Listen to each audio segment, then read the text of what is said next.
The other day, Siege X released. This update was supposed to represent a major turning over of a new leaf for this franchise. I mean, this is their 10-year anniversary, so they said this was going to be their biggest update yet. So as a Rainbow Six Siege veteran who started playing in 2017 during Operation Health, I was cautiously optimistic. But the question is then, is it all it claimed to be, or is it yet another Ubisoft letdown? That's what we'll be delving into in this video. Before we delve in, I think you should know my history with Siege real quick. Like I said, I started back in 2017 when I was around 13 years old. I got introduced to the game by my friends who had started playing it, and at that point I hadn't even heard of the game, but after watching them play for a while, I thought it looked really fun. So the next day I went to my local 7-Eleven and got myself a PSN card to buy the game. This game would become a staple of my routine for the next year or so. I would spend countless days logging in 6+ hours as I grinded the console ranked world. Eventually I would stop interacting with most of these friends as they went to PC, and I had kind of distanced myself. I had wanted a PC so bad, so much so that it made me get a J word. Once I finally got my PC, I promptly downloaded all of the games I had been wanting to play for so long.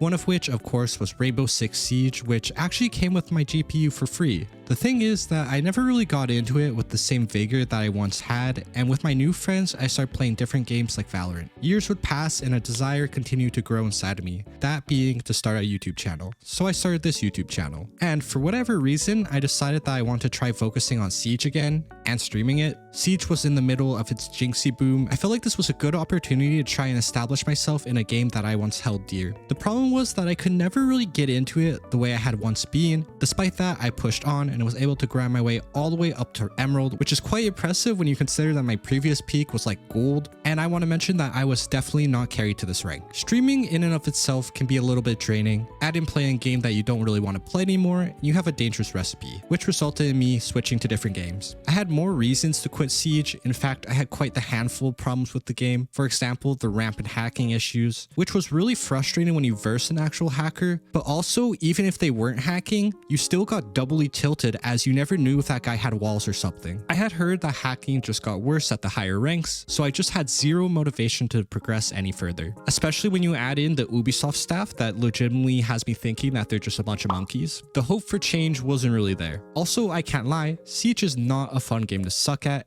and it can become very frustrating. I had never intended to make a return to Siege despite the odd stream, but with the intriguing promises of Siege X, I was once again curious about this franchise. This all leads us to today, or rather the last few days, in which I have been playing a fair bit of Siege X, so let's talk about that. First, we can discuss the promises, and then we'll talk about whether or not they actually lived up to all the hype. The first new thing we got was Dual Front, the new 6v6 game mode. Now honestly, when I heard that there was a new game mode, I didn't really care. Usually when established games add a new game mode, it's a bit of a gimmick, but nevertheless, I gave it a shot. I went in as blind as you can basically be, only knowing that it was 6v6 and a new mode, and I was very pleasantly surprised. This mode is actually really fun. To briefly explain the mode, both sides have the same objective: plant and claim the zones. I believe there are 3 or 4 of them, and whoever claims the last zone, which is in the team space first, wins. You can also defend yourself as the map is mirrored, and there's this little extraction mode that happens in the middle of the game where I believe you can earn control or partial zone control by extracting Dokebi. Each side gets to choose from a mix of defenders and attackers, and overall it just works really well. Whether you want to be a little rat mute with a shotgun who defends, or a rushing ADHD cracked out Ash is up to you. Interestingly, this mode also experiments with the no one-shot headshot, which is a very hotly contested topic in the community, so I won't delve too much into it, but personally I like it, as I don't feel like it's as much about who sees who first, but who actually has the better aim. Once you die, you respawn after 30 seconds, but you don't have to just sit there and wait, as you can deploy a drone and give your teammates some really crucial information. So yeah, I'm pleasantly surprised by this mode, so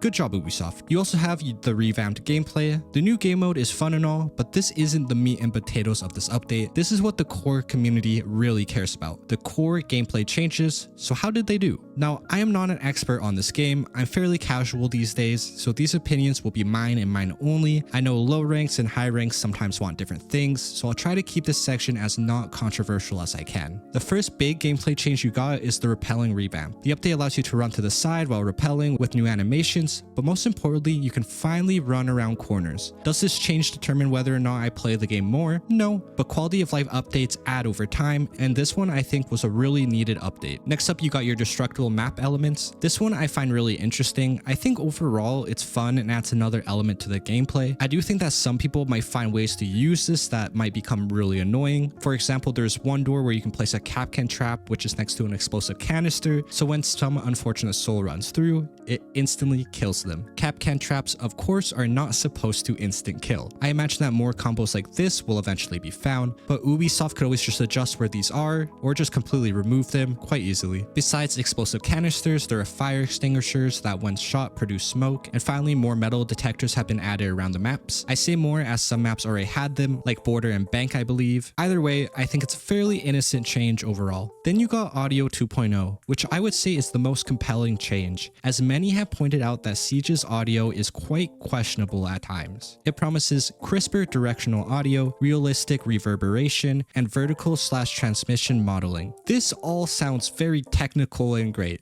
but here's the question: does it actually work? I would have to say maybe. I'm not the best judge of this. My friend Slavik, who is a champ, was convinced that it's utter dog shit, so I think we need to let this one cook for a little bit and see what the consensus ends up being. Another intriguing update is the visual modernization of a couple maps, 5 to be exact: Clubhouse, Chalet, Border, Bank, and Cafe. I don't want to come off as too brutal, but it would have been nice to see all the maps get this visual upgrade, especially considering how big this game is. The visual changes also involved some lighting modifications, but overall it's just kind of underwhelming, and I feel as though the changes were a bit overstated. Next off, we have another interesting change, which doesn't really provide current players with any benefit, but the game went free to play, which I do think fits this game. These players will get 26 operators and will have to grind to get the rest. They thankfully followed the CSGO route, where free-to-play users will have to pay to unlock Ranked and Siege Cup. This is cool and super exciting for some, I assume, but in all honesty, it doesn't affect me, so I don't really care. I'm just glad that hackers won't have an infinite amount of accounts in Ranked. But does this possibly mean that hackers will be more prominent in other modes? Probably. Fourthly, we supposedly got better anti-cheat, which is more effective, can be updated more seamlessly, and this goes for console as well,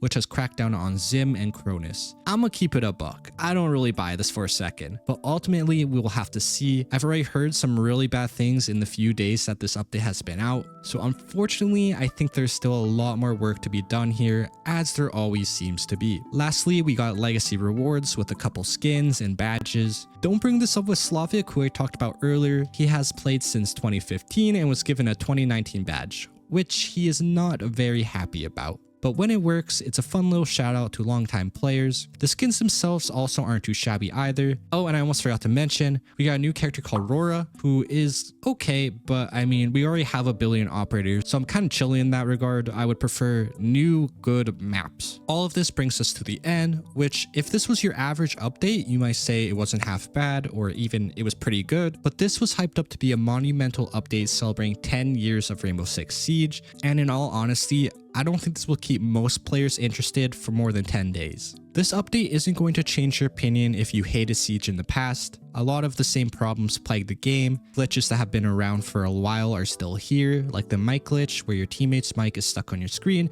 even if they left your party, and likely much more. If you like Siege, then this update probably won't change your mind either, since you are a masochist and you already hate yourself. You didn't expect much, as it is Ubisoft, so you aren't even disappointed. Good update or not, you will always hate Ubisoft and of course yourself. Overall, if I had to give this update a number out of 10, I would probably give it a 6 or 7, but since they hyped it up so much, it gets a generous 5. It's just kinda mid, same game with a new mode and some quality of life changes. I just wonder if in another 10 years for the 20th anniversary, if they'll be able to hit their launch time, since, you know, they missed it by an hour and a half this time. So yeah, that's been the video. Like and subscribe. Also, watch this video next, you monkey. Okay, bye.